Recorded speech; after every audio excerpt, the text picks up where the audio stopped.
Inside a dorm at night, high school student Yi Lan lies shivering in bed, feeling terribly sick. He has a severe cold and decides to go to the clinic before it worsens. Suddenly, he feels a presence by his window and instantly thinks it's the rumored female ghost who wanders their dorm past midnight.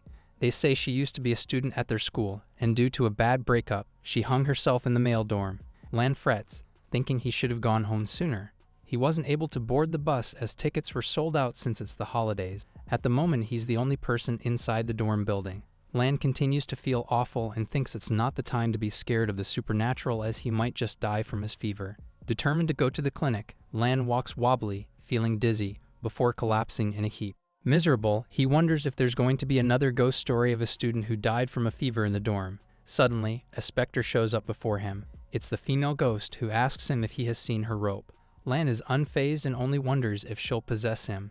Just then, he finds the idea of possession appealing. He wants her to possess him so she can control him to go to the clinic and get himself cured. She grabs the ghost's garments, begging her to possess him, which weirds out the ghost. She unconvincingly tries her scary routine again. Upon reaching her, he hugs her, feeling relief at her coldness. The ghost pushes him off and gets scandalized that he's not wearing pants. She runs while Lan scarily chases after her. He manages to reach her, but his hand unexpectedly enters her back, and suddenly, he's submerged in cold water. When he wakes up, he's confused about what happened and happens to pass by a mirror. Upon glancing over, he screams upon seeing the female ghost. Lan pauses, feeling something is not right. He stares at the mirror and thinks that it should be his face he is seeing since the ghost is possessing his body. He's confused about why he has the appearance of the ghost instead. He addresses his reflection, and the ghost who's inside the mirror is stunned. He tells her not to be shy and assures her that he's a nice person, but it only earns him an unimpressed look from her.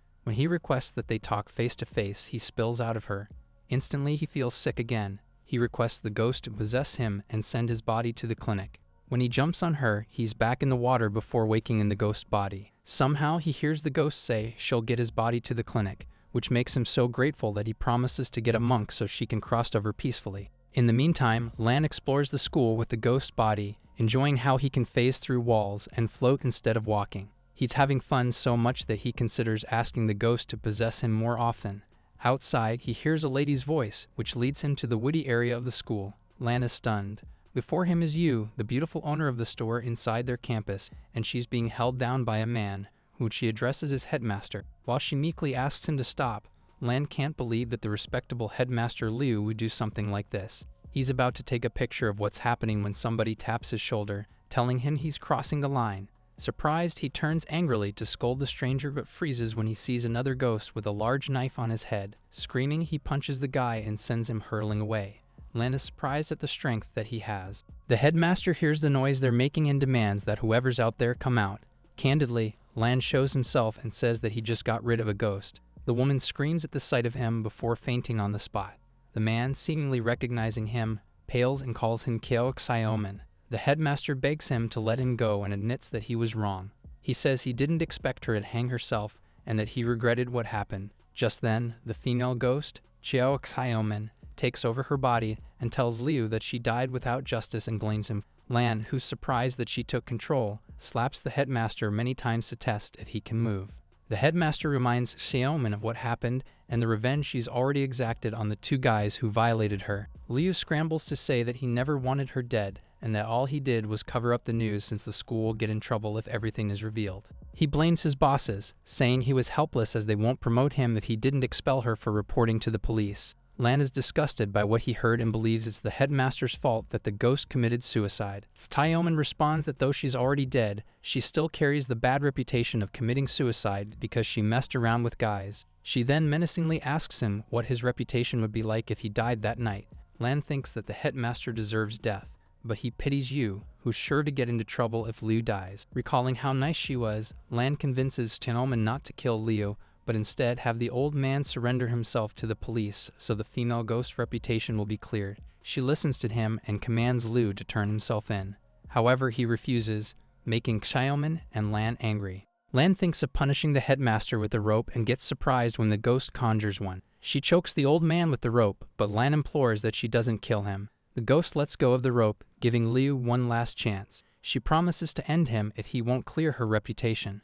She then says that if it weren't for her master, she wouldn't have stopped choking him. Lan, who's surprised, wonders if he's the master that the Xiaoman was talking about. As Liu runs away, Lan tells her that they should monitor where the man will go.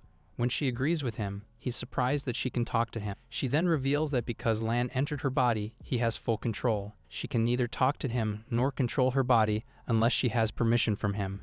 Lan gets confused, as it should be that the ghost is possessing and not the other way around, and she replies that if that was the case, then their appearance should be that of Lan's instead of hers. Lan is bewildered, wondering if it's possible to possess a ghost. While the headmaster runs, Lan, who's currently in control of the ghost's body, is about to follow him when he realizes that Yu is still out cold on the ground. As he doesn't want to leave her there, Xiaoman suggests that he carry her. He then hoists her up while appreciating how curvy Yu's body is. Later, when Liu stops to rest, Lan spooks him by blowing air on his nape. The terrified man runs again, screaming, making Lan laugh. Suddenly, they're stopped by two ghostly men, and among them is the ghost with a knife on his head. The larger ghost, Hua, is angry at the female ghost for beating up his friend. He moves to attack him, wanting to teach the female ghost who's the boss, but Lan is unfazed. He strikes first, but Hua manages to evade. Furious, the thug-looking ghost punches him, but he hardly feels any pain. Lan slaps his opponent so hard that he soars through the night sky. He smugly looks at the other ghost, who's sweating buckets, before sending him toward the moon.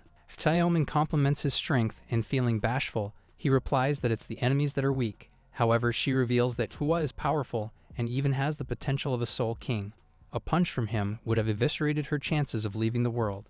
When he asks her what she means, she explains that for a soul to leave the world, someone fetches them and brings them somewhere else. Lan is shocked, as that would mean many souls are roaming the world currently, to which she replies that only those who have deep grievances would come in contact with humans. He then muses out loud that her grievances will disappear if the headmaster turns himself in, which she confirms, saying she'll regain her freedom.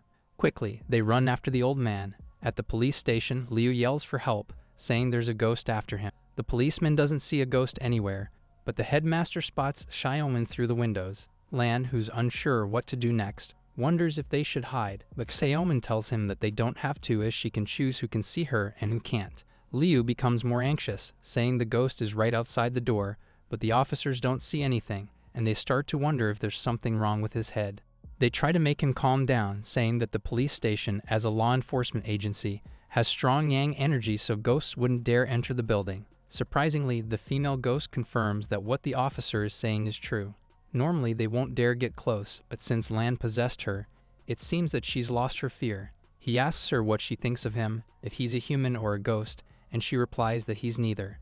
Disappointed at her answer, he then proceeds to scare Liu, who can only hug the policeman in panic. With the rope that Xiaoman conjured, she chokes and threatens to kill Liu if he continues to lie. Terrified, he finally spills the truth about what happened to Xiaoman to the police. Knowing that the revelation is huge, the police hurry to inform their department head. Lan leaves with a smile, happy that Xiaoman's reputation will be cleared. Even if the headmaster won't end up in jail, his life is already ruined. Lan feels amazing having done a good deed. After depositing Yu at her home, Lan thinks of how much fun he had that night. Just when he thinks about groping the unconscious woman a little, he falls out of Xiaoman's ghost body. Instantly, he feels feverish again. Xiaoman profusely thanks him for what he's done for her and promises to repay him. He tries to lighten the mood when he notices that her appearance has changed. The darkness left Xiaoman, revealing a smiling, pretty girl. Xiaoman exclaims, happy that she's regained her original looks, while Lan remains stunned at her beauty. She thanks him again while holding his hand, which makes him shy. He promises to take care of her, before imagining a sweet romance between the two of them. However, his fantasies are shattered when she tells him that she can't be with him. She has a feeling that she's going to leave soon. Dismayed, Lan reminds her of her words, that someone is supposed to pick her up so she can leave the world and be sent to another location. She replies that she's just suddenly had the feeling and that it could be related to how her grievances were resolved, which makes Lan sulk. Suddenly, Xiaoman senses that it's time for her to ascend, making Lan wonder if she's going to heaven. She promises that she'll never forget him before bidding him farewell. With tears in his eyes, he waves goodbye and wishes that she has a better life in another world. However, her ascent pauses, and she hovers in the air for quite some time that Lan starts to get worried. He comes near and tries to converse with her, when she suddenly starts falling. Xiaoman's foot hits Lan's face, causing him a massive nosebleed, and later becomes conscious of the fact that she's sitting on his face. Scrambling up, Xiaoman worriedly asks Lan if he's alright. She helps him up while he asks her what happened. Xiaoman says that somebody asked her for a toll fee. As she had no money, they chased her away, so she came back. Lan is astounded to hear that you need to pay to get to heaven and asks her to whom will she be paying the fees. She answers that it's the Kidian, a big company that serves the earth, spirit realm, and the heavens, who currently monopolize the only channel for spirits to get to heaven. If spirits are unable to pay, the Kidian leaves them on earth to suffer, even if they were to lose their soul. All the information he's suddenly hearing is making Lan dizzy, especially since he still has a fever. Xiaoman asks him if he means what he said earlier, that he would protect her. At her expectant face, Lan boldly says yes, before inquiring why she's suddenly asking him that. She then requests that he pay the toll fee so she can get to heaven, which is worth 50 million Earth currency. Lan is shocked at how expensive the fee is and tells her he doesn't have that amount of money as he's only a high school student. She tells him not to worry, as money on Earth when converted to the currency of the spirit realm or Kidians doesn't amount to much, and she's also going to help him earn the money. She gifts him her spirit weapon, saying that it's like a magical treasure as mortals can't see it, and it can capture any target without fail. Selling it to a mage will also earn him quite a bit. Lan then comments that Xiaoman is different from before, while thinking inwardly about how she seems so cute and naive after they separated from her ghost body. She replies that she recovered her body in the beam, but it'll only last for a few minutes, and soon enough she's floating again. While Lan still thinks she's different from before she went into the beam, Xiaoman dissolves into smoke and says she's going to rest in the rope to recover her power. She wishes him good luck in making money before going to sleep. Lan curses Xiaoman as she didn't even help him get to a clinic. He wakes up Yu to ask her for help, but she screams, thinking he's a ghost. He quickly introduces himself to make her stop screaming. Confused, she asks him if he saw other people besides her, and Lan lies, knowing she meant the headmaster. When he asks her what she's doing on the ground, she too lies, saying she fell asleep after getting some fresh air. When he notices he's not wearing pants, she screams, thinking he has bad intentions. Lan quickly explains that it's because he has a fever and was rushing to the clinic, but she's still suspicious. Behind her, he spots the ghost with a knife on his head lurking around the corner. Lan gets worried that the ghost isn't leaving him alone, and without Xiaoman he's helpless against him. In the meantime, he decides to avoid the specter. He pleads for Yu to help him get to the clinic, and after sighing, she relents. At the clinic, Lan lies in bed with fluids attached to him. He notices that Yu looks worried about the headmaster, which he doesn't understand as he's a disgusting person. Eventually, she tells him she needs to return home as her son is alone. Lan implores her not to go into the forest as there are ghosts, but she merely berates him for believing in the supernatural. Still, she leaves, and Lan is annoyed that he was scolded when he's only thinking of her safety. He wonders if the knife ghost is lurking around somewhere before deciding to stop worrying about it and going to sleep. Later, he's woken up by Xiaoman, who informs him that something happened to the pretty store owner. The knife ghost who was following Lan went for her, and she fears that Yu might be in danger. Lan wants to chase the ghost, so he asks to possess Xiaoman, but she refuses, saying she can't be seen during daylight. She quickly goes inside her rope, leaving Lan fuming at the unfairness as he is no match for a spirit.